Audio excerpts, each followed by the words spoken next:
बच्चों, रीजनिंग के इस सेशन में आप सभी लोग का स्वागत है। तैयार है आप?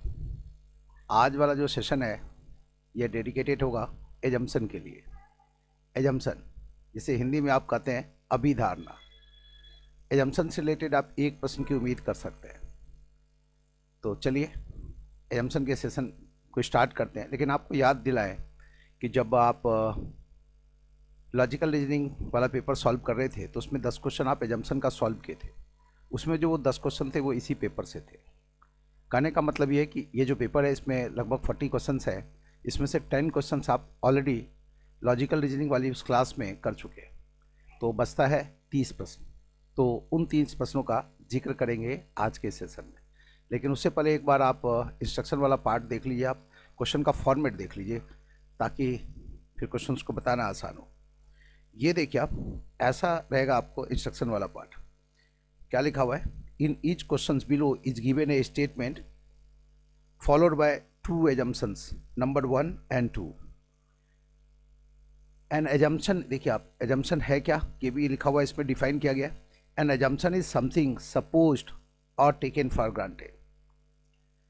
You have to consider the statement and following assumptions and decide which of the assumptions is implicit in the statement.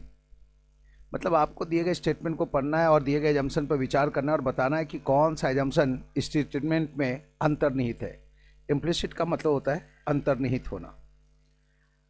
Assume किया हुआ पार्ट ही एजम्पशन कहलाता है, बस ये ध्यान में रखना है। अब आंसर 1 मार्क करना है यदि केवल 1 इम्प्लिसिट हो। आंसर 2 मार्क करना है यदि केवल 2 इम्प्लिसिट हो। 3 मार्क करना है आंसर यदि 2 में से कोई एक इम्प्लिसिट हो। 4 आंसर मार्क करना है यदि ना तो 1 इम्प्लिसिट हो ना ही 2 इम्प्लिसिट हो। और आंसर मार्क करना है 5 यदि दोनों का दोनों एजम्पशन अंतर्निहित हो। मतलब केवल 1 एजम्पशन इम्प्लिसिट है तो 1 आंसर, केवल 2 इम्प्लिसिट है तो 2, 2 में से कोई एक है तो 3, दोनों का दोनों इम्प्लिसिट है तो 5, दोनों का दोनों इम्प्लिसिट नहीं है तो आंसर मार्क करना है 4। ध्यान रहे, अच्छी एक्यूरेसी के लिए बहुत ज़रूरी है कि एजम्पशन वाले ऐसे सेक्शन में आप इधर ऑप्शन ना ऑप्ट करें, मतलब या में ऑप्शन का चुनाव ना करें। समझ रहे? ख्याल रखना है क्या? इधर वाला जो ऑप्शन है, जो तीसरा ऑप्शन है, इसे ऑप्ट नहीं करना है। मतलब आप समझ लीजिए कि आपके पास 4 ही ऑप्शन है, 1, 2 और 4 और 5। उसी 1, 2, 4 और 5 में आपको सेलेक्ट करना है कि आपका आंसर कौन सा है। तो चलिए क्वेश्चन नंबर 1 से लेकर 10 तक डिस्कस कर चुके हैं। 1 से 10 तक जो क्वेश्चन है उसको एक सरसरी तौर पर आप देख लीजिए ताकि आपको भी याद आ जाए कि हाँ ये क्वेश्चन डिस्कस कर चुके हैं या नहीं। आपको याद होगा ये सब क्वेश्चन बना चुके हैं। क्वेश्चन नंबर 1 है ये है क्वेश्चन नंबर 2। स्लाइड को ठीक से दिखाएं। हाँ ठीक है, ये है क्वेश्चन नंबर 2 बना चुके हैं आप। ये है क्वेश्चन नंबर 3, इसे भी आप बना चुके हैं उस क्लास में। ये है क्वेश्चन नंबर 4, इसे भी पूरा कर चुके हैं। ये है क्वेश्चन नंबर 5, ये रहा 6 बना चुके हैं आप इसको भी उस लॉजिकल रीजनिंग वाले सेशन में। ये है 7th, ये है 8th, ये रहा 9th और ये है 10th। इन 10 क्वेश्चंस को आप ऑलरेडी बना चुके हैं। आज बारी है क्वेश्चन नंबर 11 से स्टार्ट करें। तो चलिए, ये रहा क्वेश्चन नंबर 11 आपके सामने और फटाफट आपको अपना जवाब देते जाना है ना। जवाब देने में कहीं कोई कोताही नहीं करनी है। एजम्पशन, ये यूपीएसआई की जो लोग तैयारी कर रहे हैं, उत्तर प्रदेश से एसआई की जो वैकेंसी आई है उसके लिए जो लोग अपने आप को तैयार कर रहे हैं उनके लिए भी ये ज़रूरी होगा। उसमें भी आप 1 से 2 क्वेश्चन एजम्पशन का ऐसा पा सकते हैं। तो चलिए क्वेश्चन नंबर 11 पढ़िए आप फटाफट और जवाब दीजिए। कितने लोग वॉच कर रहे हैं? संजीत जी अवेलेबल है ना?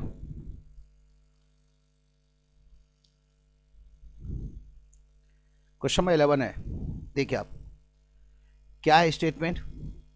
The regulatory authority has set up a review committee to find out the reasons for unstable stock prices. Assumption होता है क्या? स्टेटमेंट जो पार्ट एज्यूम किया गया वो पार्ट जो है वो एजम्पशन कहलाता है। आपको याद होगा उस क्लास में बताया गया है स्टेटमेंट कई तरह का हो सकता है।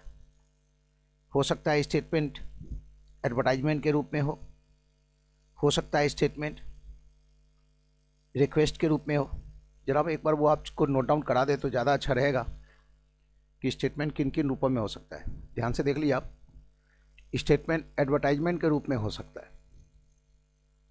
यदि स्टेटमेंट एडवर्टाइजमेंट के रूप में है तो ऐसे मामले में क्या क्या एजम्पशन होगा। किसी भी प्रोडक्ट का जब कोई एडवर्टाइजमेंट न्यूज़पेपर में पब्लिश कराया जाता है तो कंपनी एज्यूम करती है कि इस एडवर्टाइजमेंट से कंपनी का उस प्रोडक्ट का जो सेल है वो बढ़ेगा, लोग इस तरह का प्रोडक्ट पसंद करेंगे। कंपनी का एजम्पशन होता है, कंपनी का एजम्पशन होता है कि इस प्रोडक्ट के अंदर जो फीचर्स हैं वो कस्टमर्स को पसंद आएंगे, कोई भी, हाँ, और लोग इस तरह के एडवर्टाइजमेंट को सीरियसली पढ़ेंगे, कंपनी एज्यूम करती है। मान लीजिए कोई स्टेटमेंट रिक्वेस्ट के रूप में है तो रिक्वेस्ट करने वाला व्यक्ति एज्यूम करता है कि जिससे रिक्वेस्ट किया जा रहा है वो व्यक्ति रिक्वेस्ट मान लेगा। रिक्वेस्ट करने वाला व्यक्ति एज्यूम करता है कि जिससे रिक्वेस्ट किया जा रहा है वो व्यक्ति रिक्वेस्ट मान लेगा। ऐसे ही एडवाइस के केस में भी आप इन बातों, एडवाइस के केस में भी ये बात लागू होती है। कोई किसी को एडवाइस देता है तो एडवाइस देने वाला व्यक्ति एज्यूम करता है कि जिसको वो एडवाइस दे रहा है उस व्यक्ति को एडवाइस की ज़रूरत है, वह व्यक्ति एडवाइस मान लेगा, स्वीकार कर लेगा, ये एज्यूम किया जाता है। कि इंस्ट्रक्शन के रूप में भी हो सकता है। मान लीजिए कंपनी अपने एम्प्लॉयज़ को कुछ इंस्ट्रक्शन इशू करती है, इंस्ट्रक्शन जारी करती है, तो कंपनी एज्यूम करती है कि उसके जो एम्प्लॉयज़ हैं उनको ऐसे इंस्ट्रक्शन की ज़रूरत है। कंपनी का एजम्पशन होता है कि लोग इस तरह के इंस्ट्रक्शन को फॉलो करेंगे। वार्निंग, स्टेटमेंट वार्निंग के रूप में भी हो सकता है। कोई किसी को वार्निंग देता है तो वार्निंग देने वाला व्यक्ति एज्यूम करता है कि जिसको वार्निंग दिया जा रहा है उस पर इस वार्निंग का सकारात्मक प्रभाव पड़ सकता है, वह व्यक्ति, उस पर इस वार्निंग का प्रभाव पड़ेगा, वह व्यक्ति ऐसी गलती दोबारा नहीं करेगा। मान लीजिए स्टेटमेंट में किसी पनिशमेंट का जिक्र है तो पनिशमेंट देने वाला व्यक्ति एज्यूम करता है कि जिसको पनिशमेंट दे रहे हैं उस व्यक्ति पर इस पनिशमेंट का असर पड़ेगा, आगे वो व्यक्ति ऐसी गलती दोबारा नहीं करेगा।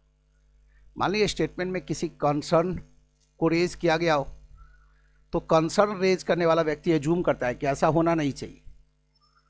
कोई व्यक्ति कोई कंसर्न रेज करता है अपने स्टेटमेंट में तो कंसर्न रेज करने वाला व्यक्ति एज्यूम करता है कि ऐसा होना नहीं चाहिए। स्टेटमेंट एक कंप्लेन के रूप में भी हो सकता है। कोई किसी से कंप्लेन करता है तो कंप्लेन करने वाला व्यक्ति एज्यूम करता है कि जिससे कंप्लेन किया जा रहा है वह व्यक्ति कंप्लेन को ध्यानपूर्वक सुनेगा और उसके द्वारा जो प्रयास किए जाएंगे उससे कंप्लेन करने वाले व्यक्ति की जो समस्या है वो खत्म या कम हो सकती है। प्लान, स्टेटमेंट में हो सकता है किसी प्लान का जिक्र हो, किसी योजना का जिक्र हो।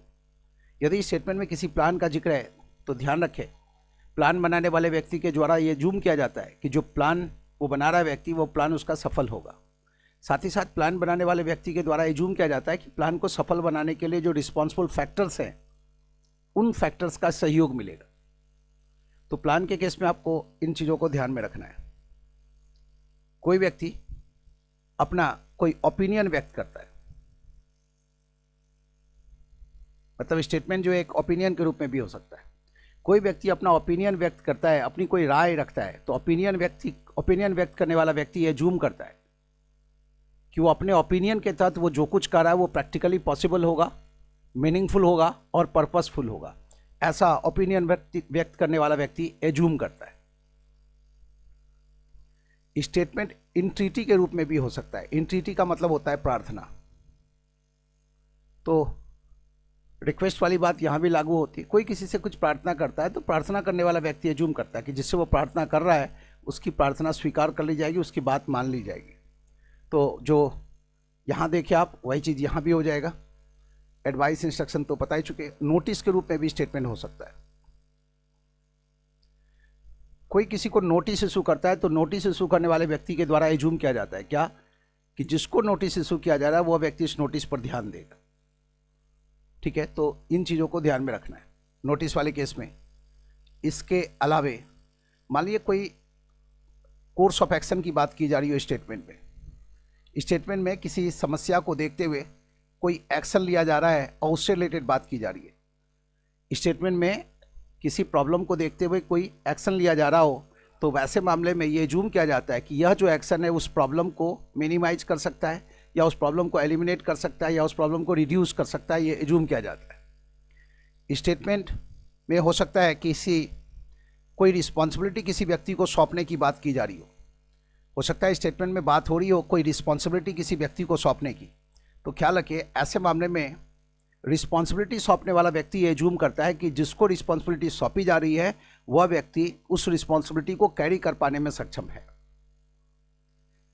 स्टेटमेंट ऐसा भी हो सकता है जिसमें किसी कमेटी के गठन करने की बात की जा रही हो। ध्यान रखें, यदि स्टेटमेंट में कोई बात की जा रही है किसी कमेटी के गठन करने की, किसी मामले की जांच के लिए किसी कमेटी के गठन करने की बात की जा रही है, तो ऐसे मामले में एज्यूम किया जाता है कि कमेटी को जो जिम्मेवारी सौंपी जाएगी कमेटी उस जिम्मेवारी को निभा पाने में सक्षम है। यह एज्यूम किया जाता है कमेटी जिस पर्पस के लिए बनाई गई है वो पर्पस फुलफिल होगा। कमेटी में जो लोग हैं यह भी एज्यूम किया जाता है, कमेटी में जिन लोगों को रखा गया है ये एज्यूम किया जाता है कि कमेटी में जिन लोगों को रखा गया है उनमें वह काबिलियत होगी जो उस मामले के जांच के लिए आवश्यक है। मतलब कमेटी में जिन लोगों को रखा जाएगा तो ये एज्यूम किया जाएगा कि कमेटी में जो लोग हैं उनमें वो रिक्वायर्ड एक्सपर्टाइज है जो उस मामले के लिए ज़रूरी है, मतलब उनमें वो काबिलियत है जो उस मामले के लिए आवश्यक है। तो जो एजम्पशन है उसमें जो स्टेटमेंट है वो आप कह सकते हैं वो इन रूपों में हो सकता है।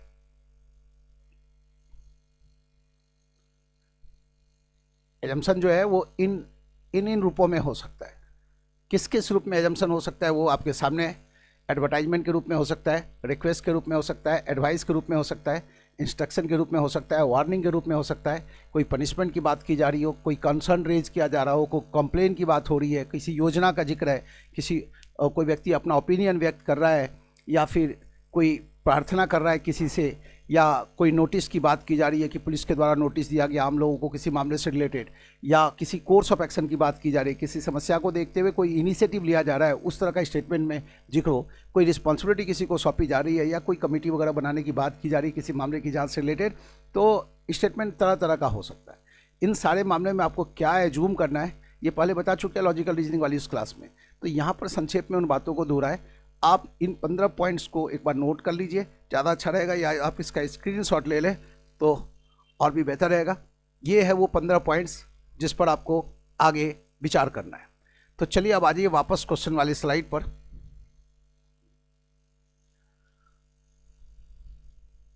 क्वेश्चन आपके सामने है, क्वेश्चन नंबर कौन सा है? 12। 11 तो बना लिया ना, अच्छा 11 है, 11 नहीं बनाए थे। तो क्वेश्चन में 11 देखिए आप, regulatory authority has set up a review committee. आप देख रहे हैं इसमें कमेटी वाली बात आ गई। 15 नंबर पॉइंट देख रहे हैं आप, 15 नंबर पॉइंट में कमेटी का जिक्र है। तो the regulatory authority has set up a review committee to find out the reasons for unstable stock prices. Unstable stock prices के लिए, अनस्टेबल स्टॉक प्राइसेस के कारणों की जांच के लिए रेगुलेटरी अथॉरिटी के द्वारा एक रिव्यू कमेटी गठित की गई है। अब हमें देखना है कि जो कमेटी गठित करने वाले लोग हैं वो क्या एज्यूम कर रहे हैं। पहला एजम्पशन है द इन्वेस्टर्स में regain confidence in stock market by the decision. One assumption है, हाँ पर्पस तो यही है कि जो स्टॉक प्राइसेस है वो अनस्टेबल क्यों है, इसकी जांच के लिए ये कमेटी गठित की जा रही है। प्रश्न उठता है कि क्यों जांच कर लेना चाहते, क्या जरूरत आन पड़ी है कि स्टॉक प्राइसेस अनस्टेबल क्यों है, इसका कारण क्यों जानना चाहते हैं। क्योंकि ऐसी अवस्था में जो इन्वेस्टर्स इन्वेस्ट नहीं करेंगे, और यदि ये एक तरह का प्रॉब्लम है ना कि स्टॉक प्राइसेस अनस्टेबल है, तो इस प्रॉब्लम के सॉल्यूशन के लिए कमेटी गठित की गई है। तो इससे फ़ायदा क्या होगा, जब रीजन्स पता चल जाएगा तो इसे कंट्रोल किया जा सकेगा और इससे इन्वेस्टर्स के इन्वेस्टमेंट के अनुकूल वातावरण बन पाएगा। तो वन जो है वो एजम्पशन है, मतलब वन एज्यूम किया जा रहा है रेगुलेटरी अथॉरिटी के द्वारा ये जो कमेटी गठित की गई है वो क्यों गठित की गई है। तो इनका एजम्पशन है कि इस तरह से जब हम कमेटी गठित करेंगे तो जो सिचुएशन है वो अनुकूल होगा, इन्वेस्टर इन्वेस्ट कर पाएंगे। तो उनका एजम्पशन है कि इन्वेस्टर्स में regain confidence in stock market by this decision. Second है the review committee has the expertise to find out the causes for volatility in the stock market. Second भी assumption है, हम आपको बताएं कोई भी कमेटी गठित की जाती है तो ये एज्यूम किया जाता है कमेटी में जो भी लोग हैं उनमें वो रिक्वायर्ड एक्सपर्टाइज है जो उस मामले की जांच के लिए आवश्यक है। तो आंसर क्या होगा, तो जवाब है 5, और आपका आंसर सही है, 5 ही जवाब दे रहे हैं आप। क्वेश्चन 11 का आंसर 5, मतलब दोनों एजम्पशन है। 1 आंसर तब मार्क करना है जब केवल 1 एजम्पशन है, 2 आंसर तब जब केवल 2 एजम्पशन है, दोनों का दोनों एजम्पशन है तो 5, दोनों का दोनों एजम्पशन नहीं है तो 4, और 2 में से कोई एक एजम्पशन है तो आंसर मार्क करना है 3। लेकिन अवॉइड करना है आपको 3 वाला ऑप्शन। आपको ये सोचना है कि आपके पास सारी विकल्प है 1, 2, 4 और 5 और उसी में से चुनना है। 11 का आंसर हो गया 5। क्वेश्चन नंबर 12 में है आप, 12 स्क्रीन पर दिख रहा है आपको। क्वेश्चन नंबर 12 आपके स्क्रीन पर है। Get rid of your past for future.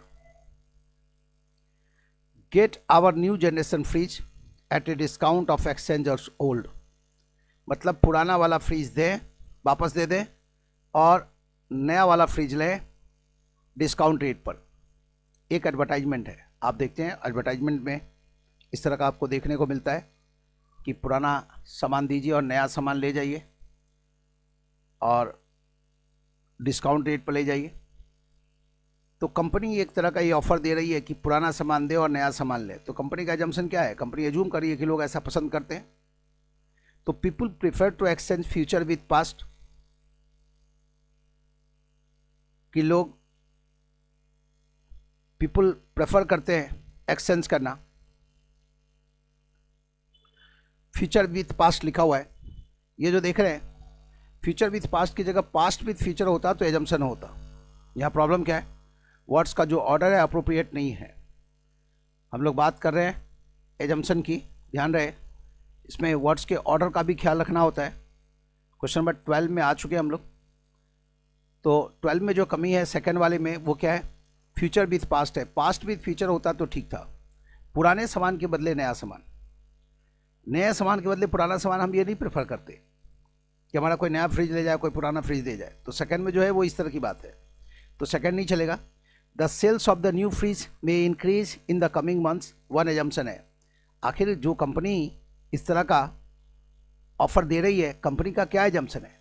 इससे कंपनी के फ्रिज के बिक्री में वृद्धि होगी, यही तो उनकी धारणा है। वृद्धि होगी या वृद्धि हो सकती है, दोनों ही एजम्पशन है। तो 12 का आंसर 1 हो सकती है लिखा हुआ है तो और आसान है सेलेक्ट करना।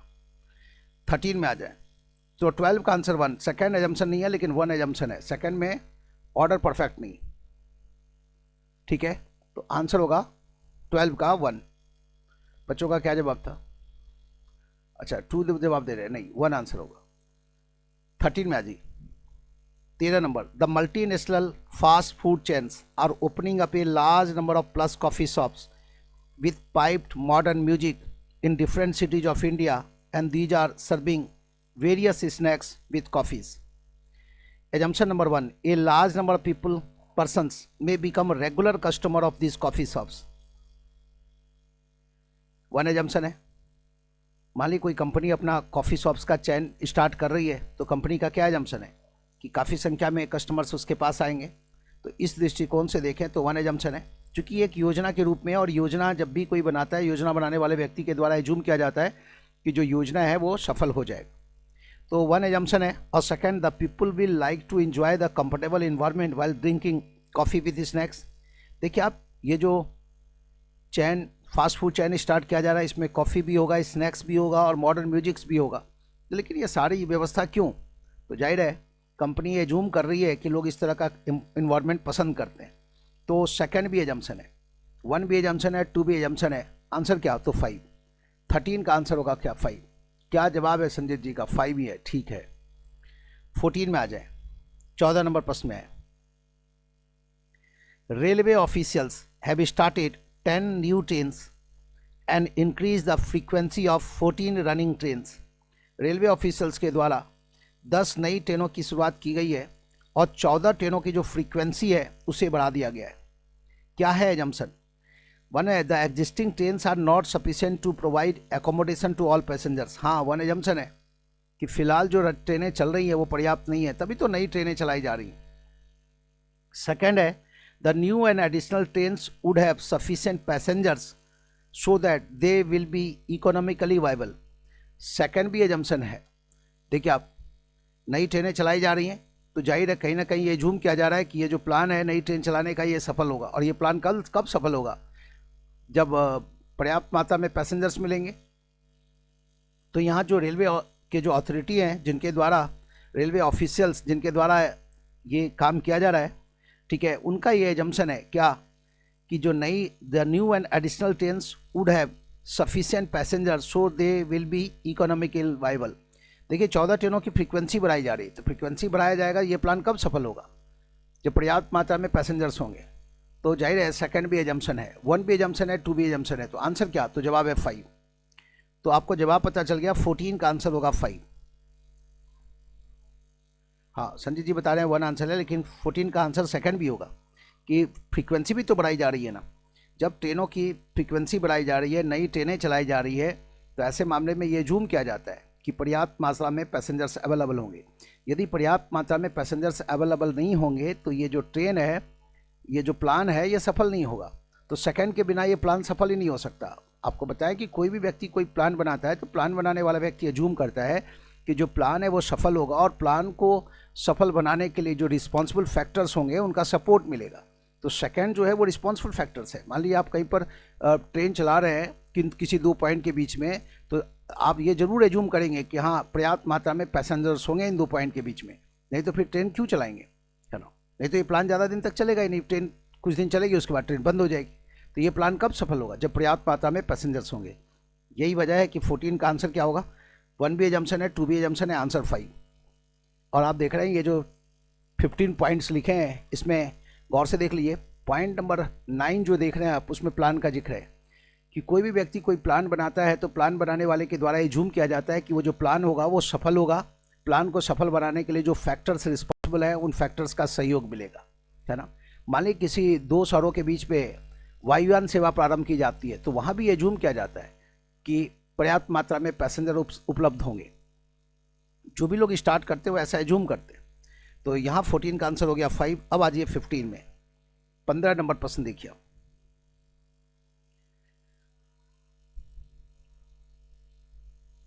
The government had decided to overhaul the structure of school fee by linking the school fee with the income of parents.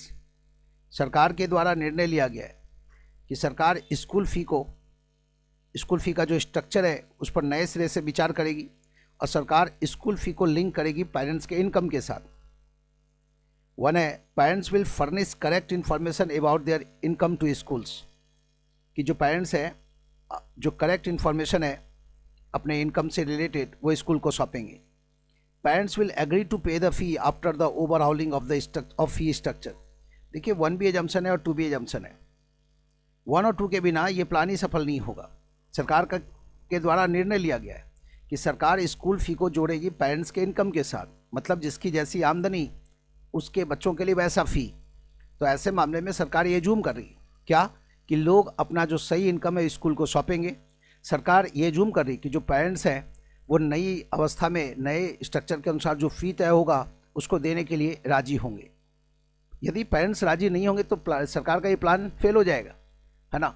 और कोई भी प्लान जब बनाया जाता है जूम किया जाता है कि ये प्लान सफल होगा, और इस प्लान को सफल बनाने वाले फैक्टर्स का सहयोग मिलेगा। और जब स्कूल का फ़ी को जब नए सिरे से तय किया जाएगा तो स्कूल अथॉरिटी और सरकार के द्वारा जूम किया जाता है क्या कि पेरेंट्स जो है वो तैयार होंगे इस चीज़ के लिए, पेरेंट्स सहयोग करेंगे इस मामले में। तो 1 भी एजम्पशन है और 2 भी एजम्पशन है, और इसलिए आंसर क्या 5। 15 का आंसर 5। क्या जवाब है? सही है जवाब, ठीक है, यही जवाब दे रहे हैं आप। संजीत जी का भी जवाब यही है। 16 में आ जाइए। The government should engage the army for the rapid rehabilitation of the people affected by the cyclone. सरकार आर्मी को इंगेज करेगी किस लिए? रैपिड रिहेबिलिटेशन के लिए। साइक्लोन से जो अफेक्टेड लोग हैं उनको तेजी से रिहेबिलिटेट करने के लिए सरकार आर्मी को लगाएगी।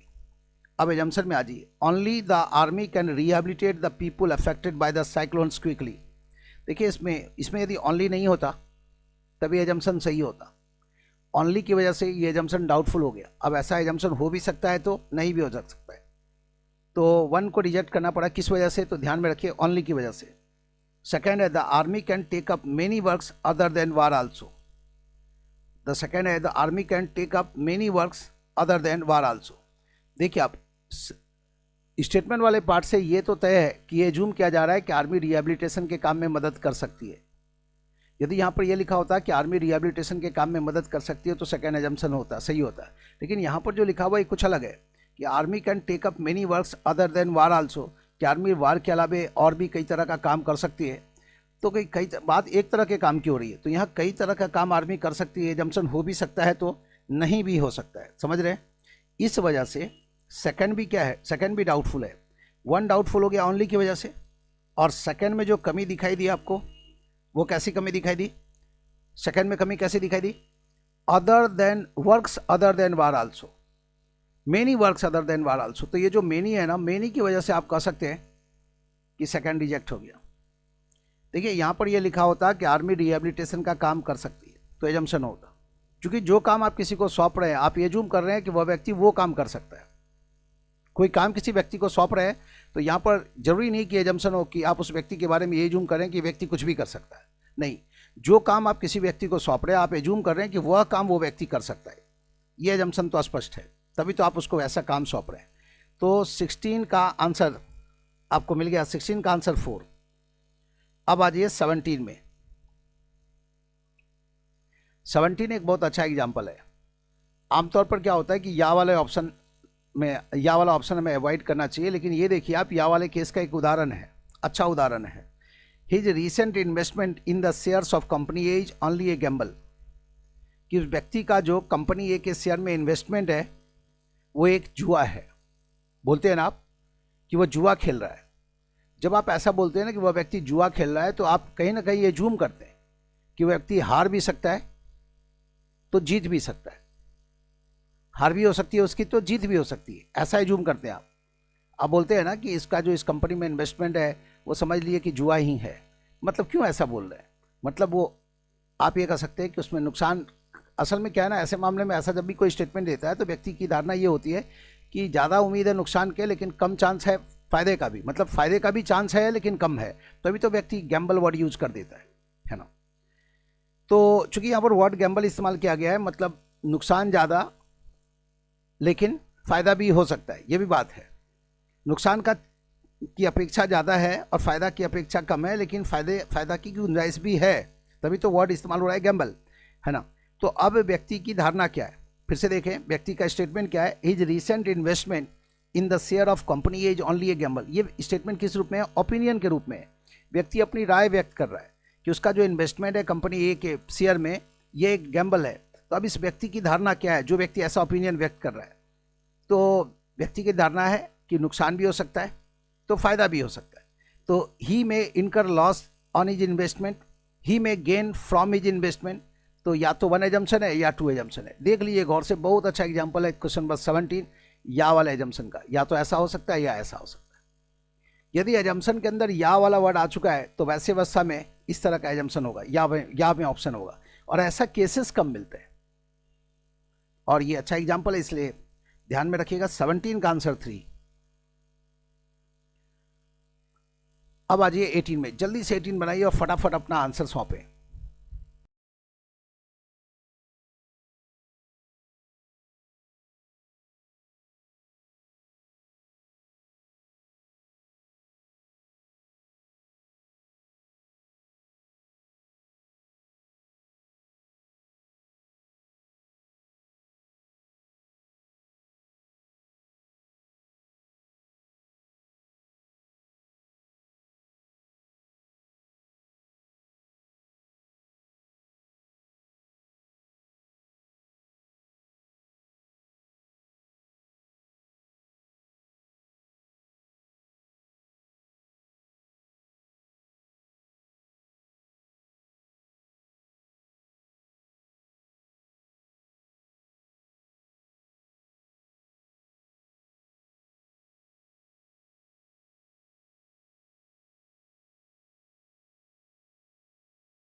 क्वेश्चन नंबर 18 में हम लोग, government should deploy the army at least this year for the rehabilitation of people affected by cyclone because cyclone visits suddenly. सरकार को चाहिए कि कम से कम इस साल आर्मी को लगाए सरकार रिहेबिलिटेशन के काम के लिए, क्योंकि जो साइक्लोन है वो अचानक आ गया। मतलब जो तैयारी है संबंधित राज्य सरकार की वो पर्याप्त नहीं है। तो अब या जो सरकार की जो तैयारी है वो पर्याप्त नहीं है, तो बेहतर है कि अब आर्मी को कम से कम इस साल के लिए लगा दे। मतलब जो भी व्यक्ति अपना ऐसा ओपिनियन व्यक्त कर रहा है, उस व्यक्ति की धारणा है कि आगे के साल से लगाइए ना लगाइए वो बात का विषय है, लेकिन कम से कम इस साल तो जरूर लगा दें। और फिर वन है the army should deployed for all such sudden incidents. 18 में देखिए आप, 18 में थोड़ी सी कमी है। यहाँ पर क्या है, ये जो ऑल वर्ड आ रहा है इसकी वजह से मामला जो है वो बिगड़ गया है। The army should be diploid for all such sudden incidents. यदि ऑल नहीं होता ना तो फिर तो ठीक था, ऑल नहीं होता तो वन एजम्पशन हो जाता, लेकिन ऑल की वजह से ये बात बिगड़ गई। और सेकेंड है some precautionary plan is being made to prevent destruction caused by cyclone. ठीक है, 18 का सेकेंड तो एजम्पशन है, सेकेंड तो एजम्पशन है।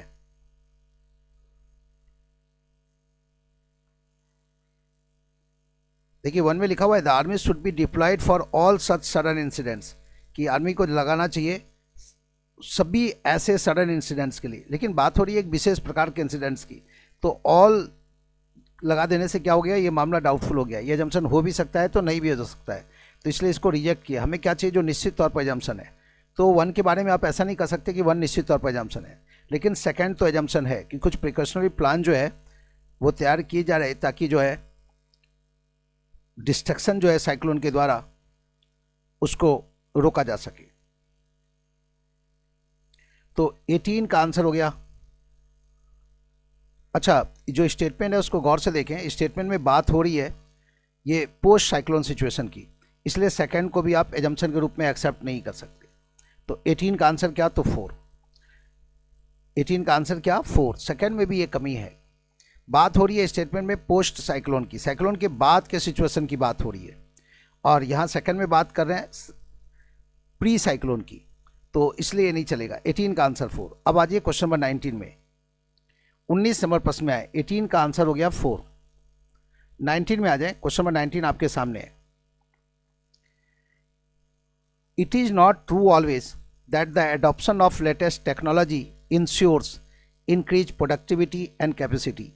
यह बात हमेशा सही नहीं होती कि लेटेस्ट टेक्नोलॉजी अपना लें तो इससे प्रोडक्टिविटी और कैपेसिटी बढ़ ही जाए।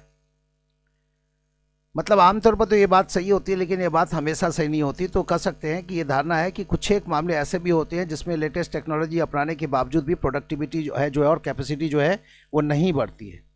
स्टेटमेंट वाले हिस्से से ऐसा स्पष्ट होता है। तो एजम्पशन देखिए आप, it is possible to prove that the increase productivity and capacity are due to adoption of latest technology. 1 assumption है the productivity and capacity can be increase by discarding latest technology. Second assumption नहीं है। बात ये हो रही है कि ये बात हमेशा सही नहीं होती कि आप लेटेस्ट टेक्नोलॉजी अपनाएं तो आपका प्रोडक्टिविटी और कैपेसिटी बढ़ी जाएगा। मतलब कहने का अर्थ है कि व्यक्ति की धारणा है कि आमतौर पर जब हम इस तरह का टेक्नोलॉजी अपनाते हैं तो प्रोडक्टिविटी और कैपेसिटी बढ़ जाता है, लेकिन ये बात सारे मामलों में सही नहीं होता। मतलब कुछ एक मामले ऐसे भी होते हैं जिसमें ये लेटेस्ट टेक्नोलॉजी अपनाने के बावजूद भी प्रोडक्टिविटी और कैपेसिटी नहीं बढ़ती है ना। तो व्यक्ति की धारणा, इस तरह की व्यक्ति की धारणा स्पष्ट होती है स्टेटमेंट वाले पार्ट से। तो 1 तो एजम्पशन है, लेकिन सेकेंड एजम्पशन नहीं है। व्यक्ति को लेटेस्ट टेक्नोलॉजी, जो स्टेटमेंट में जिस व्यक्ति का है उस व्यक्ति को लेटेस्ट टेक्नोलॉजी पर भरोसा है।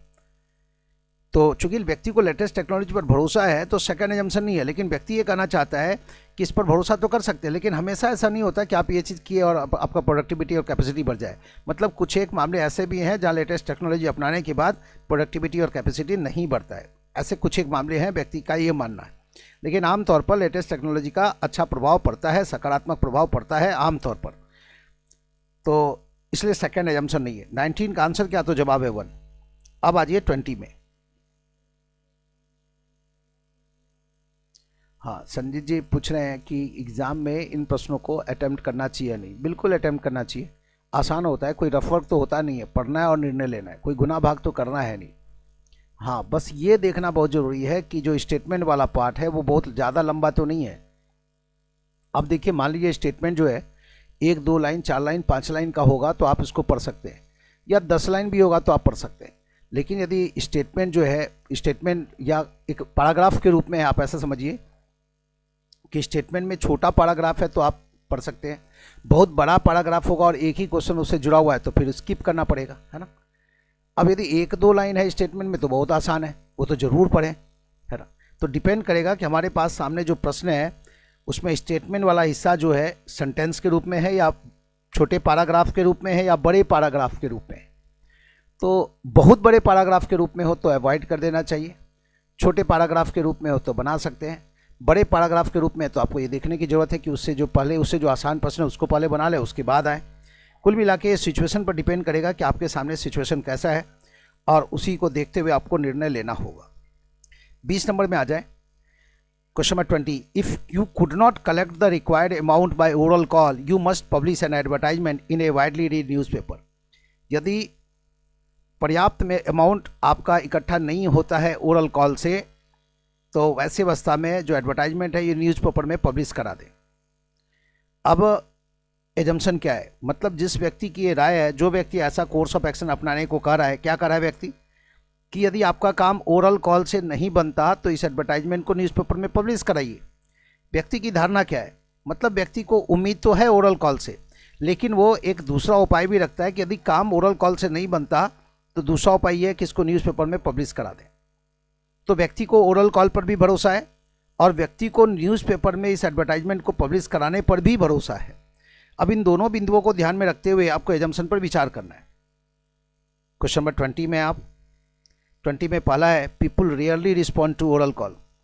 देखिए, रेयरली की जगह जनरली होता, चूंकि व्यक्ति को ओरल कॉल पर भरोसा है तो व्यक्ति की धारणा क्या है कि people generally respond to oral call. Rarely word है, रेयरली की जगह जनरली होता तो वन एजम्पशन होता, लेकिन फिलहाल तो रेयरली है तो रेयरली को ही ध्यान में रखे चलें, तो वन एजम्पशन नहीं है। सेकेंड है, generally people are reluctant to read an advertisement in a newspaper. देखिए, कोई व्यक्ति किसी एडवर्टाइजमेंट को न्यूज़पेपर में पब्लिश कराने की बात कर रहा है तो उस व्यक्ति की यह धारणा है कि जो लोग हैं वो न्यूज़पेपर में इस तरह का एडवर्टाइजमेंट पढ़ते हैं इच्छा के साथ। रिलक्टेंट का मतलब होता है इच्छुक ना होना, तो सेकंड में वर्ड इस्तेमाल किया गया है रिलक्टेंट। रिलक्टेंट की जगह यहाँ पर नॉट रिलक्टेंट होता या रिलक्टेंट की जगह इंटरेस्टेड होता, ज़्यादा अच्छा तो इंटरेस्टेड होता, तो फिर यह सेकंड भी एजम्पशन होता। फिलहाल तो ये नहीं है। 20 का आंसर क्या, तो जवाब है 4। 20 में प्रॉब्लम रेयरली की जगह यदि जनरली होता तो वन एजम्पशन होता और सेकंड में रिलक्टेंट की जगह इंटरेस्टेड होता तो भी एजम्पशन होता। फिलहाल इन दोनों शब्दों की वजह से, उपयुक्त शब्द नहीं होने की वजह से इसको बाहर कर रहे हैं दोनों एजम्पशन को। आंसर 4। क्या जवाब है बच्चों का? नहीं, 20 का आंसर 4। 21 में आ जाइए, क्वेश्चन नंबर 21 आपके सामने है। Learn computer at no cost and make your life more meaningful.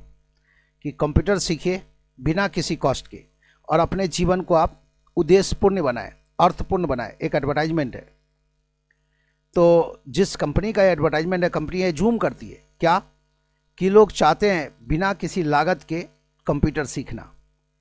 People prefer to join courses without any fee.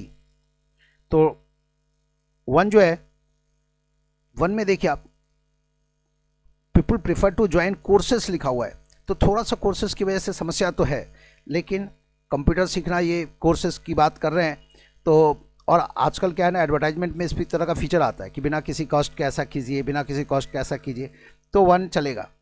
तो वन जो देख रहे हैं आप, थोड़ा सा डाउटफुल तो हो रहा था कोर्सेज की वजह से, लेकिन उसके बावजूद भी वन आप सेलेक्ट कर सकते हैं कि लोग चाहते हैं ऐसा फीचर कि बिना कोई खर्च के हम ऐसा कर दें, है ना। आप देखते हैं कई बार चुनाव होता है तो कि बिजली बिल रिड्यूस कर देंगे या बिजली बिल माफ़ कर देंगे, लोन माफ़ कर देंगे, तो पार्टियां इस तरह का वादा क्यों करती? क्योंकि लोग ऐसा पसंद करते हैं। तो यहाँ भी कंपनी इस तरह का फीचर क्यों लाती है कि बिना किसी कॉस्ट का, मतलब लोग ऐसा पसंद करते हैं। तो वन एजम्पशन है। Second, knowledge in computer makes life more meaningful. Second भी एजम्पशन है, तभी तो स्टेटमेंट में बात की जा रही है कि कंप्यूटर सीखिए और अपने जीवन को आप मीनिंगफुल बनाइए, उद्देश्यपूर्ण बनाइए, अर्थपूर्ण बनाइए। तो सेकंड भी एजम्पशन है। 21 का आंसर होगा 5। 21 का आंसर होगा 5। क्या जवाब है बच्चों का? 21 का 5, ठीक है। अब आप क्वेश्चन नंबर 22 में आ जाइए। क्वेश्चन नंबर 22 आपके सामने है। The government had decided to launch food for work program in all the डाउट अफेक्टेड एरियाज। सरकार के द्वारा निर्णय लिया गया है कि सरकार फूड फॉर वर्क प्रोग्राम चलाएगी सूखाग्रस्त क्षेत्रों में। क्या योजना है? तो सरकार ये जूम कर रही होगी कि सरकार की जो योजना है वो सफल होगी। सरकार ये भी एज्यूम कर रही होगी कि इसको सफल बनाने के लिए जो जरूरी फैक्टर्स हैं उनका सहयोग मिलेगा। अब इन बिंदुओं को ध्यान में रखते हुए आप दिए गए एजम्पशन पर विचार करें। तो पहला एजम्पशन है the government has the machinery to implement the food for work program in all the affected areas, all the डाउट अफेक्टेड एरियाज। तो वन एजम्पशन है, देखिए सरकार के प्रयास पर्याप्त मशीनरी नहीं होगा तो सरकार का ये प्लान ही फेल कर जाएगा, तो वन एजम्पशन है। Second, there is enough food in stock to implement the program successfully. देखिए पर्याप्त फूड के अभाव में तो ये प्लान असफल हो जाएगा, क्योंकि प्लान ये क्या बना रहे, फूड फॉर वर्क प्रोग्राम है, मतलब काम के बदले भोजन देने का प्रोग्राम है। तो पर्याप्त मात्रा में भोजन की व्यवस्था होगी तभी तो ये प्रोग्राम सफल हो पाएगा। तो 1 और 2 के बिना पर्याप्त मशीनरी नहीं होगी तब भी असफल हो जाएगा, पर्याप्त मात्रा में फूड्स नहीं होगा तब भी असफल हो जाएगा। तो 1 और 2 दोनों ही एजम्पशंस हैं, इसीलिए आंसर 5। अब बारी 23 नंबर की है। क्वेश्चन नंबर 23 आपके सामने है। The head for the organization has decided to reward those employees who will help reducing expenditure substantially by suggesting innovative techniques. Organization के हेड के द्वारा निर्णय लिया गया है कि उन एम्प्लॉइज को रिवार्ड दिया जाएगा जो सजेस्ट करेंगे इनोवेटिव टेक्निक्स, जिससे कि एक्सपेंडिचर को पर्याप्त मात्रा में कम किया जा सके। मतलब वैसे लोग जो उन टेक्निक्स की राय देंगे, ठीक है, ऐसे टेक्निक्स को सजेस्ट करेंगे जिसकी वजह से कंपनी का जो खर्च है उसमें पर्याप्त मात्रा में कमी आ जाए, तो उन लोगों को रिवार्ड दिया जाएगा। अब यहाँ रिवार्ड देने की बात क्यों कर रहे हैं, ख्याल रखिए जब भी स्टेटमेंट में रिवार्ड की बात की जा रही है तो ये जूम किया जाता है, रिवार्ड देने वाला व्यक्ति ये जूम करता है कि जिसको रिवार्ड दे रहे हैं उस व्यक्ति को रिवार्ड से इंकरेजमेंट मिलेगा। तो the employees may be able to come out with the innovative ideas. हाँ, वन एजम्पशन है, इनोवेटिव आइडियाज़ देने का सजेशन दिया जा रहा है। तो कोई किसी को सजेशन देता है, सजेशन का मतलब हो गया एडवाइस हो गया, तो एडवाइस देने वाला व्यक्ति जूम करता है कि सामने वाला व्यक्ति एडवाइस मान लेगा। तो कोई किसी से उम्मीद लगाए बैठे है कि वो इनोवेटिव आइडियाज़ के बारे में बताए, तो ये जूम किया जा रहा है कि सामने वाला व्यक्ति उम्मीद पूरा करेगा, तो वन एजम्पशन है। Second, the employees may be encourage to apply their mind to earn their reward. हाँ, रिवार्ड की बात क्यों की जा रही, तो ऑर्गेनाइजेशन का एजम्पशन है, रिवार्ड की बात करेंगे तो लोगों को इनकरेजमेंट मिलेगा, लोग आगे आएंगे अपने आइडियाज़ के साथ। तो जो सेकेंड है वो भी एजम्पशन है, और चूंकि दोनों ही एजम्पशंस हैं इसलिए आंसर क्या, तो जवाब है 5। अब आप 24 की तरफ आइए, 24 नंबर प्रश्न देखिए। The civic authority has decided the residents in the area to use mosquito repellents और sleeps inside nets as large number of people are suffering from malaria. तो सिविक अथॉरिटी के द्वारा सलाह दिया गया है नागरिकों को कि वो मॉस्किटो रिपेलेंट्स का इस्तेमाल करें या फिर मच्छरदानी के अंदर सोएं, है ना, मच्छरदानी नेट्स का मतलब यहाँ पर उस मच्छरदानी से है, मच्छरदानी के अंदर सोएं, क्योंकि काफ़ी संख्या में जो लोग हैं वो मलेरिया से ग्रसित हो रहे हैं। तो यहाँ पर क्या जूम किया जा रहा है, किसी बीमारी, हाँ देखिए पहले तो आप ये देखिए स्टेटमेंट किस रूप में है कि बीमारी फैली है मलेरिया, और मलेरिया के रोकथाम, मलेरिया को रोकने के लिए उससे बचने का उपाय सजेस्ट किया जा रहा है, मतलब उससे बचने का कोर्स ऑफ एक्शन बताया जा रहा है। बताया हम आपको, देखिए आप कोर्स ऑफ एक्शन वाला एक पॉइंट लिखे आप, है ना, 13 नंबर पॉइंट्स देखिए आप बोर्ड पर, है ना, 13 नंबर पॉइंट लिखा हुआ है ना कोर्स ऑफ एक्शन। तो किसी भी प्रॉब्लम को देखते हुए कोई कोर्स ऑफ एक्शन सजेस्ट किया जाता है तो ये जूम किया जाता है कि जो लोग हैं वो उस कोर्स ऑफ एक्शन को फॉलो करेंगे और इस कोर्स ऑफ एक्शन से वो जो प्रॉब्लम है वो खत्म हो सकता है या कम हो सकता है। वापस लौटे क्वेश्चन की तरफ। 24 में जो एजम्पशन नंबर 1 है, local residents have enough money to arrange for the repellents और नेट्स। देखिए पर्याप्त पैसा नहीं होगा तो ये प्लान ही सफल हो जाएगा, ये कोर्स ऑफ एक्शन इंप्लीमेंट नहीं हो पाएगा। तो 1 एज्यूम किया जा रहा है कि जो लोकल लोग हैं उनके पास मॉस्किटो रिपेलेंट्स खरीदने के लिए पर्याप्त पैसा होगा। सेकेंड है, people may ignore and continue to get mosquito bites as they have other pressing needs. तो ये जो सेकेंड देख रहे हैं आप कि लोग इस तरह के जो सजेशन है, इस तरह का जो कोर्स ऑफ एक्शन है इसको इग्नोर करेंगे और अपने आप को मच्छर से कटवाते रहेंगे क्योंकि और भी कई ज़रूरतें हैं।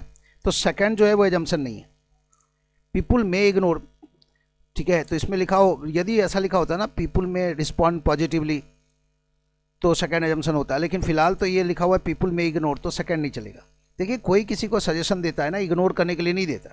सजेशन करने देने वाला व्यक्ति एज्यूम करता है कि जिसको हम सजेशन दे रहे हैं वह व्यक्ति सजेशन का पालन करे। तो 24 में जो सेकंड है वो तो बिल्कुल विपरीत है, इसलिए सेकंड नहीं। 24 का आंसर क्या, तो जवाब है 1। अब आ जाइए क्वेश्चन नंबर 25 में, 25 नंबर प्रश्न में आ जाए। If you are intelligent, we are the right people for improving your performance, an advertisement of a coaching institute, an advertisement of a coaching class. Coaching class का एक एडवर्टाइजमेंट है कि यदि आप इंटेलिजेंट हैं तो समझ लीजिए कि आप सही लोगों के साथ हैं, हम आपके परफॉर्मेंस को इम्प्रूव कर देंगे। अब देखिए इस तरह का एडवर्टाइजमेंट डाला गया, तो जो एडवर्टाइजमेंट डालने वाली कंपनी है वो क्या एज्यूम कर रही है, मतलब ये कोचिंग क्लासेस के जो अथॉरिटी है उनका क्या एजम्पशन है। उनका एजम्पशन है कि लोग ऐसा इन्वायरमेंट चाहते हैं जहाँ कि उनका परफॉर्मेंस इंप्रूव हो सके। उनका ये भी एजम्पशन है कि लोग इस तरह की कोचिंग पसंद करते हैं। तो देखिए आप, brilliant student prefer to join coaching classes, तो इसमें बात फोकस इंटेलिजेंट लोगों पर ही है, तो 1 तो एजम्पशन है ही। Second, coaching classes help the student to improve their performance, बात भी ये हो रही है, तो सेकंड भी एजम्पशन है।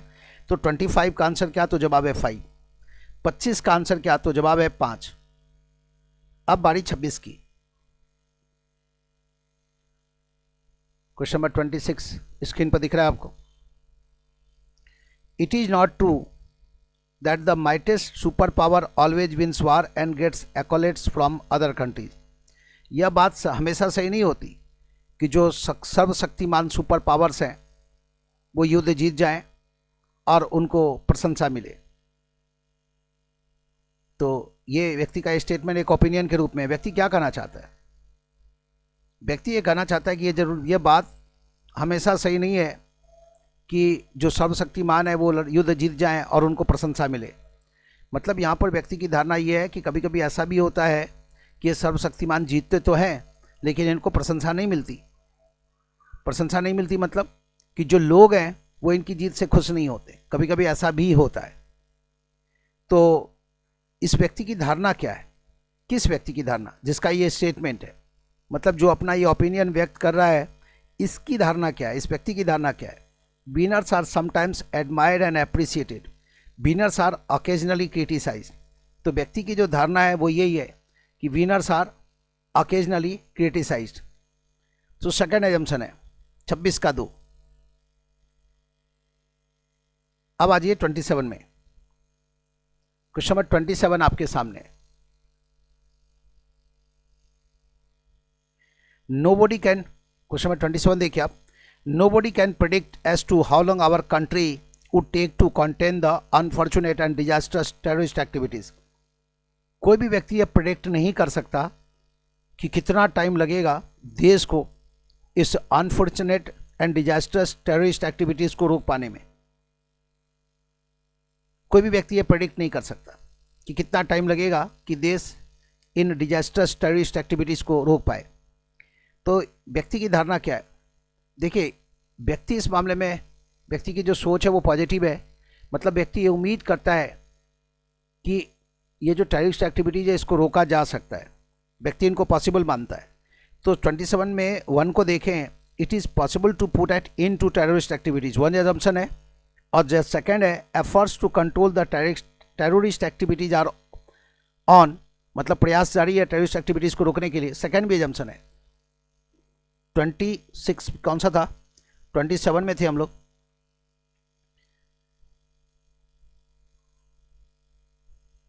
अच्छा 1 में इम्पॉसिबल वर्ड है, 1 में यदि इम्पॉसिबल की जगह पॉसिबल होता तो 1 एजम्पशन होता, 1 में लिखा हुआ है इम्पॉसिबल। असल में व्यक्ति ये उम्मीद कर रहा है कि ये टेररिस्ट एक्टिविटीज़ तो रोका जा सकता है लेकिन टाइम कितना लगेगा ये कहना मुश्किल है। मतलब व्यक्ति की जो धारणा है वो ये कि इस एक्टिविटीज़ को रोका जा सकता है, मतलब पॉसिबल है। तो 1 में यदि इम्पॉसिबल की जगह पॉसिबल होता तो 1 एजम्पशन होता, फिलहाल तो नहीं है, लेकिन सेकंड तो एजम्पशन है। तो 27 का आंसर क्या, 2। क्या दिक्कत है। क्वेश्चन नंबर 26 में फिर से आ जाइए, संजीत जी बोल रहे हैं कि 26 को एक बार फिर से दोहराइए। क्वेश्चन नंबर 26 को फिर से देखिए आप, अच्छा स्टेटमेंट है। क्या स्टेटमेंट है, it is not true It is not true that the mightiest superpower always wins wars and get accolades from other countries. यह बात सही नहीं है कि जो सुपर पावर्स हैं वो हमेशा युद्ध जीत जाएं और उनको प्रशंसा मिले। मतलब ये बात सही नहीं है कि जो सुपर पावर्स है वो हमेशा युद्ध जीत जाए और उनको प्रशंसा मिले। मतलब हमेशा युद्ध जीतने के बाद उनको प्रशंसा मिले जरूरी नहीं है।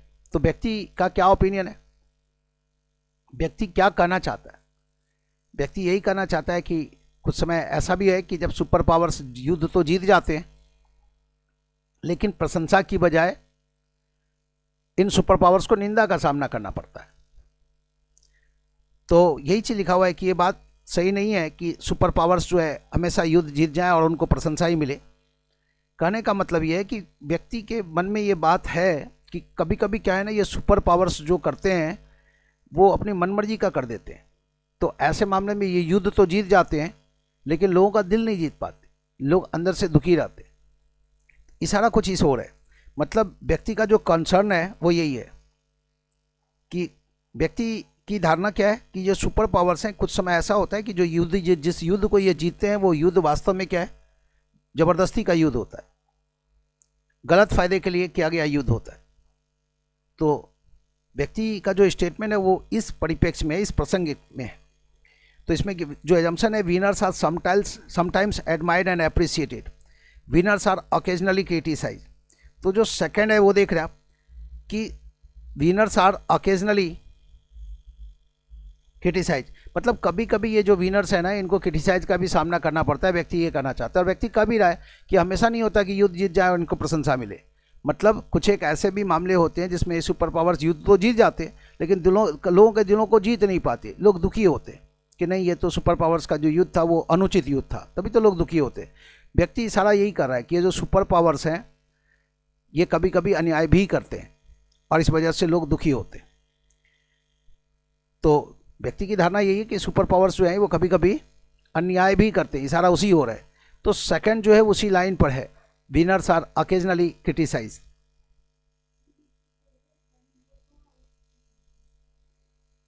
नहीं, क्वेश्चन नंबर 26 में आंसर होगा संजीत जी, कौन सा? सेकंड आंसर होगा।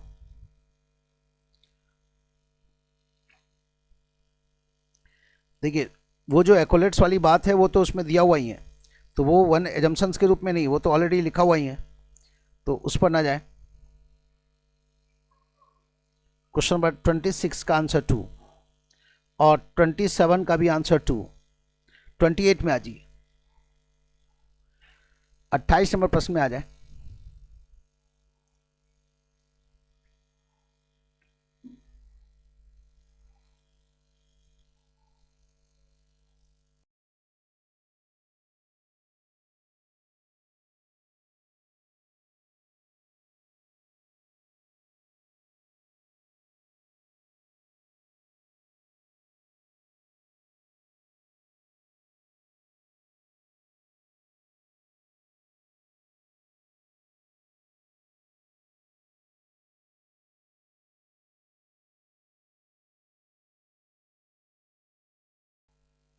क्वेश्चन नंबर 28 बनाना था आपको। 28 देखिए आप, वार्स मस्ट बी डिस्करेज वेहेमेंटली, कि जो युद्ध है उसको जोरदार तरीके से डिस्करेज करना चाहिए। मतलब जिसका स्टेटमेंट है उसका कहना है कि युद्ध जो है वो अच्छी बात नहीं, युद्ध से दूरी बनाने की चेष्टा करनी चाहिए, इशारा इसी ओर है। Even though majority of the victims might have been the a nuisance to peace living people, कि चाहे उसमें जो विक्टिम्स हो वो वैसे लोग भी क्यों ना हो जो पीस लविंग पीपल के लिए न्यूसेंस क्रिएट कर रहे हो, फिर भी युद्ध का जो है, युद्ध को टाल देना चाहिए। डिस्करेज करने का मतलब यहाँ पर टालने के सेंस में है। मतलब जो स्पीकर है वो युद्ध के बिल्कुल अगेंस्ट में है, उसका मानना है कि युद्ध ठीक नहीं है, युद्ध से समाज को नुकसान होता है, तभी तो अगेंस्ट में है।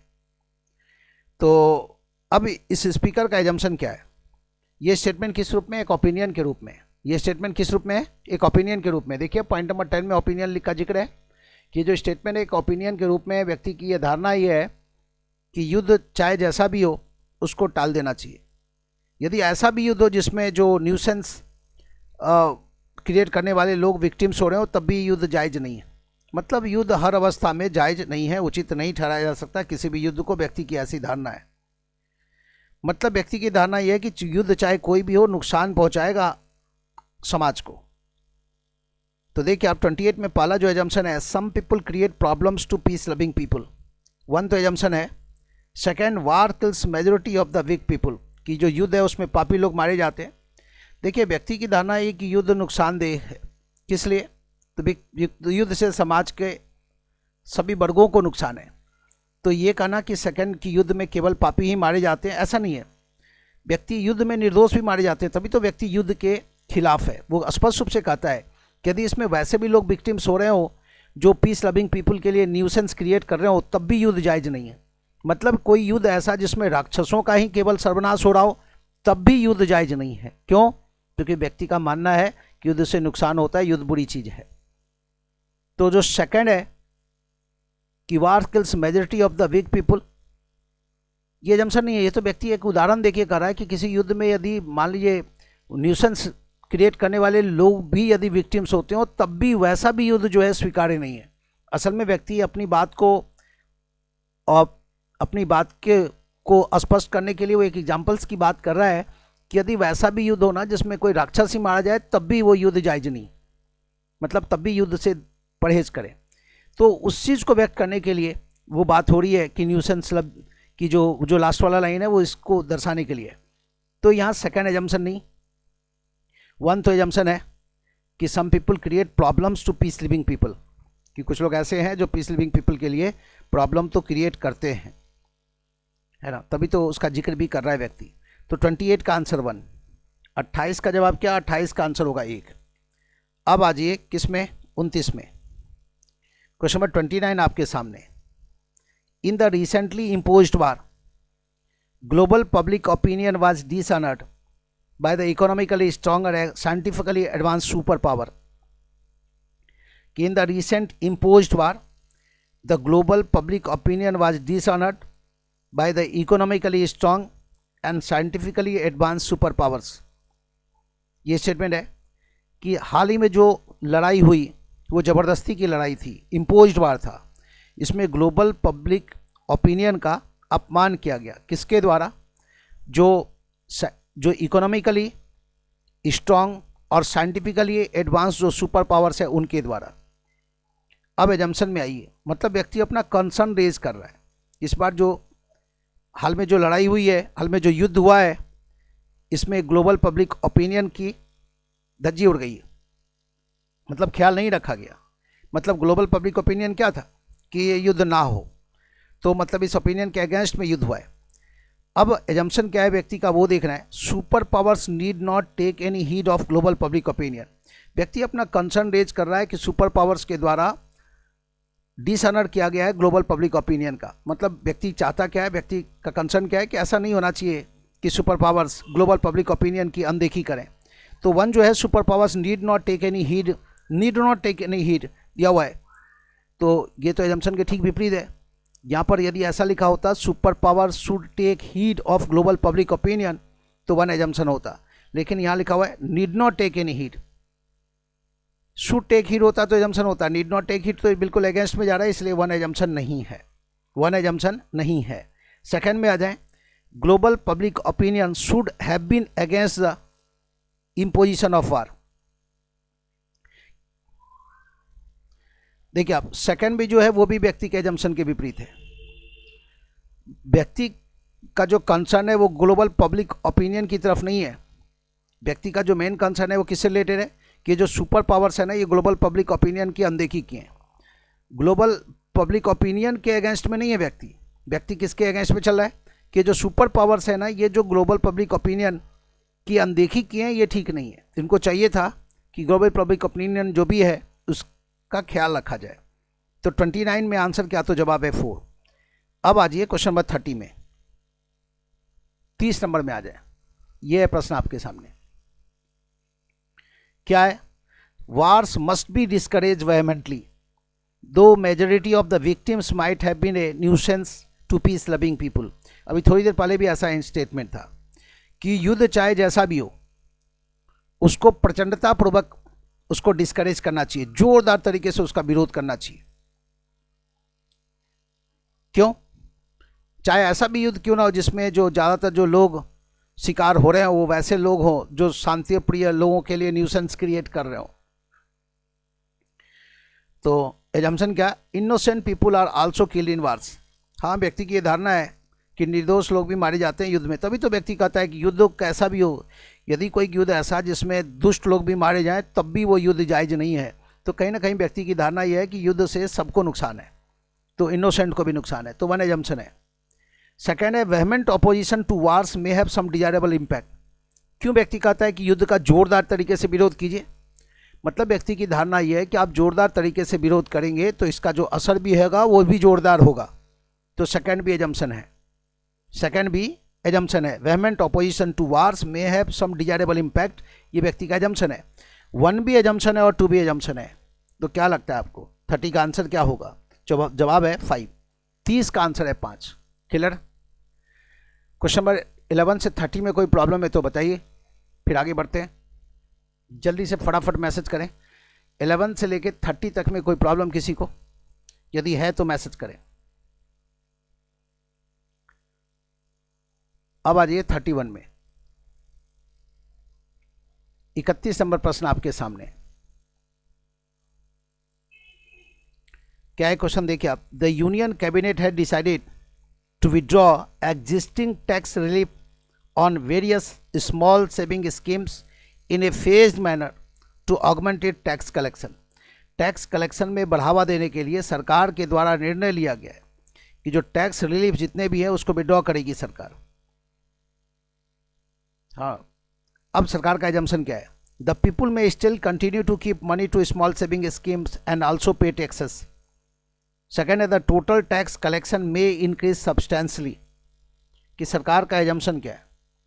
सरकार की एक योजना है, सरकार अपने टैक्स कलेक्शन को बढ़ावा देने के लिए ये एक प्लान कर रही है। तो सरकार का एजम्पशन है कि ये प्लान सफल होगा। 1 और 2 के बिना ये प्लान सफल नहीं हो सकता। सेकेंड तो ऑब्जेक्टिव ही है। कोई भी प्लान बनाया जाता है तो ये जिस ऑब्जेक्टिव के लिए बनाया जाता है ये अज्यूम किया जाता है कि वो प्लान उस ऑब्जेक्टिव को अचीव करने में हेल्पफुल होगा। तो सेकेंड तो एजम्पशन है ही, और 1 भी एजम्पशन है। 1 के बिना ये प्लान सफल ही नहीं होगा। तो 31 का आंसर क्या? तो जवाब है 5। 31 का आंसर क्या? तो जवाब है 5। अब आ जाइए 32 में। क्वेश्चन नंबर 32 आपके सामने। The government has decided to levy 2% surcharge on the tax amount payable for funding drought relief programs। मतलब सूखाग्रस्त क्षेत्र के प्रोग्रामों को, सूखाग्रस्त क्षेत्रों में जो रिलीफ प्रोग्राम्स चल रहे हैं उनको फंडिंग के लिए सरकार के द्वारा 2% सरचार्ज लगाया जा रहा है। ठीक है, ये भी क्या है? एक योजना है। अब हमें देखना है कि एजम्पशन क्या है।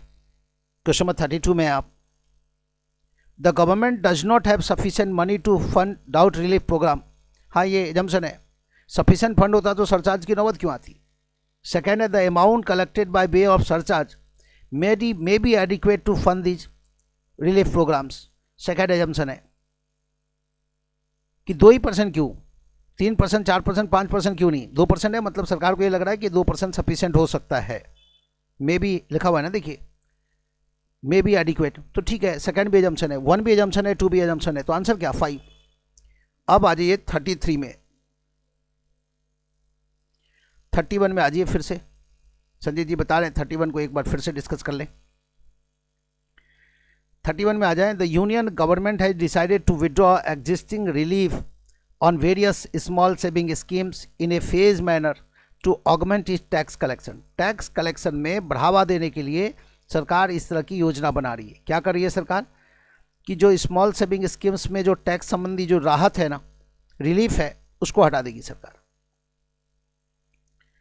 टैक्स में तरह तरह का रिलीफ दिया जाता है, तो वो जो रिलीफ वाला जो इतना कैप वगैरह है सारा सरकार हटा देगी। तो इससे क्या होगा? इससे टैक्स में वृद्धि हो जाएगी। तो सरकार का एजम्पशन क्या है? कि the people may still continue to keep money in small saving schemes and also pay taxes. 1 assumption है सरकार का। 1 के बिना सरकार की योजना सफल नहीं होगी।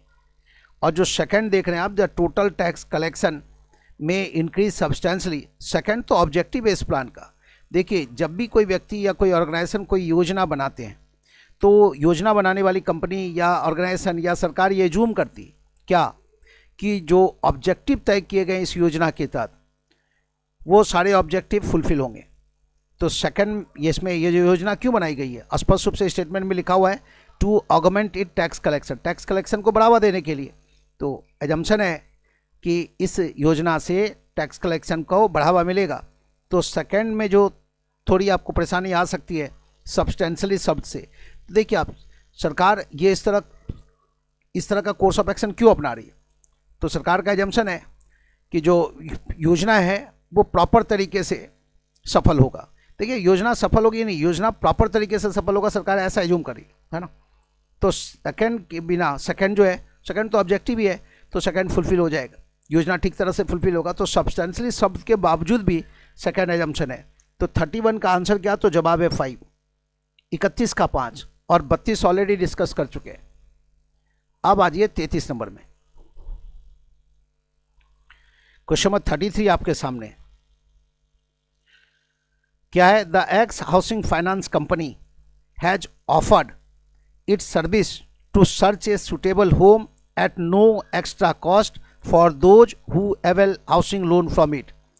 एक्स हाउसिंग फाइनेंस कंपनी के द्वारा एक योजना चलाई जा रही है। अब इनका क्या ऑफर है कि आप यदि हमारे यहाँ से लोन लेंगे तो हम आपके लिए सूटेबल होम भी ढूंढ करके प्रोवाइड कर देंगे और आपसे इसका अलग से कोई चार्ज नहीं लिया जाएगा। तो यदि कोई योजना चलाई जाती है तो ये जूम किया जाता है कि लोगों को ये योजना पसंद आएगा और कंपनी को इस योजना से फ़ायदा होगा। तो एजम्पशन देखिए आप, the customers may prefer to take housing loan from X housing company as they can save a lot of their time and money spend in searching a suitable home. तो वन एजम्पशन है कि आपका मकान भी हम ढूंढ के देंगे। ये ऐसा क्यों? क्योंकि आपको कंपनी एज्यूम कर रही है कि लोग चाहते हैं कि उनका टाइम किल ना हो, इस तरह की फैसिलिटी लोग चाहते हैं। तो वन एजम्पशन है। और आज ये सेकेंड में, no other housing finance company has offered any such extra services along with housing loans. Second assumption हो भी सकता है या नहीं भी हो सकता है, लेकिन वन तो एजम्पशन है। 33 का आंसर 1। अब आ जाइए 34 में। 34 नंबर प्रश्न आपके सामने है। वर्ल्ड हेल्थ ऑर्गेनाइजेशन के द्वारा निर्णय लिया गया है। World Health Organization has decided to double its assistance to various health programs in India as per capita expenditure on health in India is very low compare to many other countries. Per capita जो expenditure है health पर India में वो काफ़ी कम है अन्य देशों की तुलना में। इसलिए वर्ल्ड हेल्थ ऑर्गेनाइजेशन के द्वारा निर्णय लिया गया है कि वेरियस हेल्थ प्रोग्राम्स जो इंडिया में चल रहे हैं उस पर जो खर्च, उसमें जो असिस्टेंट राशि है उसको डबल कर दिया जाएगा। हाँ, जो असिस्टेंस है उसको डबल कर दिया जाएगा। जब असिस्टेंस के रूप में राशि दी जा रही हो, जो भी हो, वो क्या होगा, डबल कर दिया जाएगा। ये है वर्ल्ड हेल्थ। फिर से देख लिया आप, World Health Organization has decided to double its assistance to various health programs in India as per capita expenditure on the health in India is very low compared to many other countries. World Health Organization जो India को मदद कर रही थी health programmes में, उनके द्वारा जो सहायता है उसको दोगुना कर दिया जाए। अब एजम्पशन क्या है, the enhance assistance may substantially increase the per capita expenditure on health in India and bring it on par with other countries. 34 में यदि 1 को देखें तो उसमें बहुत लंबी चौड़ी बात की गई है। 34 में देखिए आप, 1 को बहुत कुछ लिखा हुआ है, इतना डेप्थ में हम एज्यूम नहीं कर सकते। तो 34 में 1 तो एजम्पशन नहीं होगा। The enhance assistance may substantially increase the per capita expenditure on health in India, इतना तक होता ना, इंडिया के बाद फुल स्टॉप होता, आगे इसके बाद जो बात की जा रही वो नहीं होता तो 1 एजम्पशन होता। लेकिन उसके बाद वाले पार्ट की वजह से ये डाउटफुल हो गया, तो 1 एजम्पशन नहीं। 1 को रिजेक्ट किए क्योंकि जो बाद वाला पार्ट है वो डाउटफुल है। 1 इंडिया तक तो ठीक था। सेकेंड है, the government funding is less than adequate to provide basic medical facilities in India. 34 का आंसर 2, ठीक है। 34 का आंसर होगा 2, सेकेंड एजम्पशन है। 1 तो नहीं हुआ, सेकेंड एजम्पशन है। ये WHO असिस्टेंट को डबल क्यों करे, क्योंकि WHO का यही एजम्पशन है कि गवर्नमेंट फंडिंग जो है वो पर्याप्त नहीं है। अब आ जाइए 35 में। 35 नंबर प्रश्न आपके सामने। The managing committee of Galaxy housing society has request all its members to segregate the biodegradable garbage and put them in different containers. कि जो मैनेजमेंट कमेटी है गैलेक्सी हाउसिंग सोसाइटी की, उसके द्वारा रिक्वेस्ट किया गया है इसके सारे सदस्यों से कि आप जो अपना कूड़ा करकट है ना, आप उसको अलग अलग करें। जो बायोडिग्रेडेबल है उसको अलग, जो नॉन बायोडिग्रेडेबल है अलग, और अलग अलग कंटेनर में रखें। तो ख्याल रखिए, कोई किसी से कुछ भी रिक्वेस्ट करता है तो रिक्वेस्ट करने वाला व्यक्ति एज्यूम करता है कि जिससे रिक्वेस्ट किया जा रहा है वो लोग मान लेंगे। तो जो मैनेजिंग कमेटी है गैलेक्सी हाउसिंग सोसाइटी की, इनके द्वारा एज्यूम किया जा रहा है कि इनके जो मेंबर्स है वो इनकी जो सलाह है, इनका जो रिक्वेस्ट है वो मान लेंगे। Other housing society may follow the same practice as this will help conserve environment equilibrium. देखिए, आप 35 की बात करें तो वन एजम्पशन हो भी सकता है तो नहीं भी हो सकता है, कि मतलब ये ऐसा कर रहे हो ताकि दूसरे लोग भी इनसे प्रेरणा लें, तो ये एजम्पशन हो भी सकता है, नहीं भी हो सकता है। लेकिन अब आ जाए सेकेंड में, the members of the Galaxy housing society may response positively to the request made by the management committee. कोई किसी से रिक्वेस्ट करता है तो रिक्वेस्ट करने वाले व्यक्ति के द्वारा एज्यूम किया जाता है कि जिससे रिक्वेस्ट किया जाएगा वो इसको पॉजिटिवली लेंगे। तो सेकेंड तो एजम्पशन है, 35 का आंसर 2। अब बारी 36 की है। क्वेश्चन नंबर 36 देखिए, 35 का आंसर बता चुके आपको 2। 36, the government has decided to pay compensation to the tune of ₹1 lakh to the family members of those who are killed in railway accidents. एक चीज़ ध्यान रखिए, जब भी कोई कंपनसेशन दिया जाता है तो एज्यूम किया जाता है जो कंपनसेशन की जो राशि है वो जो विक्टिम्स है उसके दर्द को कुछ हद तक कम कर सकता है। उसके दर्द को खत्म कर देगा ये नहीं, उसके दर्द को, जिसको ये कंपनसेशन की राशि दी जा रही है, कंपनसेशन क्यों दिया गया कि थोड़ा राहत के लिए दिया जाता है कि चलिए ठीक है थोड़ी तो राहत होगी। तो the government has decided to pay compensation to the tune of ₹1 lakh to the family members of those who are killed in railway accident. जो लोग रेलवे एक्सीडेंट से मारे गए उनको 1 लाख रुपया कंपनसेशन के रूप में दिया जाएगा। The government has enough funds to meet the expenses due to the compensation. ये भी क्या है, एक प्लान के रूप में भी है, तो ये बिना पर्याप्त राशि के ये प्लान सफल ही नहीं होगा। तो 1 एजम्पशन है, बताया गया कि कोई भी प्लान जब बनाया जाता है तो एज्यूम किया जाता है कि वो प्लान सफल होगा, और बिना पर्याप्त व्यवस्था के वो प्लान कैसे आप इम्प्लीमेंट कर सकते हैं। तो जो गवर्नमेंट है ये एज्यूम कर रही है कि सरकार के पास पर्याप्त फंड होगा इस काम को करने के लिए। सेकेंड, देयर में be reduction in incidents of railway accidents in near future. कि क्या सरकार ये एज्यूम कर रही है कि इससे आने वाले दिनों में जो रेल एक्सीडेंट्स है उसमें कमी आ सकती है। तो देखिए, आप कंपनसेशन इसलिए नहीं दिया जाता कि एक्सीडेंट कम हो जाए, कंपनसेशन दिया जाता है कि जिसको दर्द हुआ है उसके दर्द में थोड़ी कमी आ जाए। ठीक है, तो सेकंड का इसलिए कोई लेना देना नहीं है। तो जवाब क्या होगा, तो 36 का आंसर 1। 36 का आंसर 1। बच्चों का क्या जवाब है, 1 ही है संजय जी का जवाब। ठीक है, 37 में आ जाए। The X Airlines has temporarily suspended flights to a few destinations for the next 4 days due to the strike call given by the Pilots Association. X Airlines के द्वारा 4 दिनों के लिए जो फ्लाइट सेवा है उसको कैंसिल कर दिया गया है। क्यों, तो ये पायलट्स एसोसिएशन स्ट्राइक पर है इसलिए। The airlines may be able to restore all the flights after 4 days. ये एजम्पशन है उनका, तभी तो 4 ही दिन के लिए कैंसिल किया गया है। सेकेंड, द पायलट एसोसिएशन में withdraw the strike call with in 4 days। कि जो पायलट एसोसिएशन है वो 4 दिन के अंदर अपना जो स्ट्राइक है वो वापस ले लेंगे। देखिए, 37 में सेकेंड तो एजम्पशन हो भी सकता है, नहीं भी हो सकता है, लेकिन बात चूंकि 4 दिन की जा रही है इसलिए पहला तो एजम्पशन है कि 4 दिन के बाद स्थिति ठीक हो जाएगी, ये उम्मीद कर रहे हैं, है ना। तो 1 तो आंसर है। अब सेकेंड में क्या दिक्कत है, तो आप ये कर सकते हो सकता है ये इनको ऐसा लग रहा हो कि 4 दिन के बाद इनके पास कोई अल्टरनेट अरेंजमेंट होगा। यदि ये पायलट एसोसिएशन हड़ताल पर हैं तो फिर दूसरे देशों से पायलट्स को मंगा करके भी हो सकता है ये अपना जो फ्लाइट्स है उसको कंटिन्यू रखें। तो इसलिए सेकंड डाउटफुल है, सेकंड एजम्पशन हो भी सकता है, नहीं भी हो सकता है। अल्ट हो सकता है ना कि इनके ये जो कंपनी है ये जूम कर रही हो कि 4 दिनों में वो पर्याप्त व्यवस्था कर लेगी कि क्या करना है। हो सकता है नया पायलट्स को हायर कर ले 4 दिनों के अंदर ही, कि हड़ताल वापस ले या ना लें तो नए पायलट्स काम करेंगे। तो 37 का आंसर क्या, तो जवाब है 1। अब आ जाइए 38 में। सिविक अथॉरिटी 38 देखिए आप। civic authority has appealed to all the citizens to cooperate in curbing rampant power theft in the locality। कि सिविक अथॉरिटी का सिटीजन से अपील है कि जो रैम्पेंट पावर थेफ्ट है उसको रोकिए, मतलब बिजली की जो चोरी हो रही है इसको रोकिए। तो कोई किसी से अपील करता है तो अपील करने वाला व्यक्ति एज्यूम करता है कि जिससे अपील किया जा रहा है वो व्यक्ति अपील मान लेगा या मान सकता है ना। तो ये ध्यान में रखना है। रिक्वेस्ट वाली जो बात लागू होती है, जो इंस्ट्रक्शन वाली बात लागू होती है, वो यहाँ भी लागू होगी। The local citizens group may respond to the request and form groups of people to detect such cases of power theft. देखिए आप यहाँ तक एजम्पशन सही था, the local citizens group may respond to the request, full stop होता है request के बाद, तो एजम्पशन एक्सेप्टेबल था। अब जो आगे इतनी बात की गई तो इतने डेप्थ में हम एजम्पशन को नहीं स्वीकार कर सकते।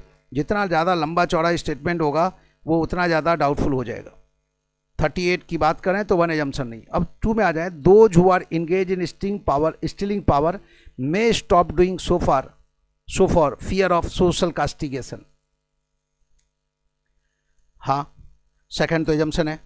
सोशल समाज से मदद लेने की बात कर रहे हैं, है ना, सिटीजन से क्यों मदद ले रहे हैं, तो सेकंड एजम्पशन है। 38 का आंसर 2। अब आ जाइए 39 में। 39 नंबर प्रश्न आपके सामने। The Parents Teachers Association (PTA) of a school has informed the principal that they will not send their children to the school unless the school authority reduces the fees for the immediate effect. With immediate effect.